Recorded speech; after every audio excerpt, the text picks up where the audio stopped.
நீங்க கேரளா போறீங்க அப்படின்னா கண்டிப்பா மிஸ் பண்ணாம பார்க்க வேண்டிய ஒரு அடிபொலியான இடம் தாங்க இந்த இடம்.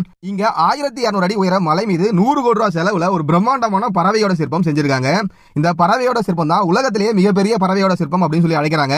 இந்த பறவையை ஜடாயு அப்படின்னு சொல்லி அழைப்பாங்க. இந்த ஜடாயுவோட சிற்பத்துக்கு பின்னாடி மிகப்பெரிய ஒரு இதிகாச வரலாறே இருக்குங்க. சரி, முதல்ல இந்த இடம் எங்க இருக்கு அப்படின்னு கேக்குறீங்களா? கேரளா மாநிலம் கொல்லம் மாவட்டத்துக்கு உட்பட்ட சடையமங்கலம் அப்படின்ற ஒரு கிராமத்துல தான் இருக்கு. இந்த இடத்த ஜடாயு எர்த் சென்டர் அப்படின்னு சொல்லி அழைக்கிறாங்க. இங்க உள்ளார என்ட்ரி ஆகிறதுக்கு ஒரு ஆளுக்கு வந்து 294 ரூபாய் டிக்கெட் வாங்குறாங்க. அது மட்டும் இல்லாம 1200 அடி உயரம் மலை மீது ஏறுவதற்கு ரோப் கார் வசதி எல்லாம் இருக்கு. ரோப் காருக்கு தனியா வந்து 250 ரூபாய் ஒரு ஆளுக்கு டிக்கெட் பண்றாங்க.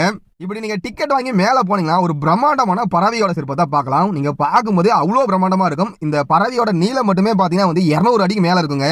இந்த சிற்பத்தை நீங்க நேர்ல பார்க்கும்போது சிற்பமா அப்படின்னு சொல்லி நீங்க கன்ஃபியூஸ் ஆவீங்க. ஒரு பிரம்மாண்டமான பறவை ஆக்ரோஷமா கீழே விழுந்து கிடக்கு அப்படின்னு தான் உங்களால பார்க்கும்போது யூகிக்க முடியும். அந்த அளவுக்கு இந்த சிற்பத்தை தத்துரூபமா செஞ்சிருக்காங்க. இந்த சிற்பத்துக்கு பின்னாடி மிகப்பெரிய புராண வரலாறு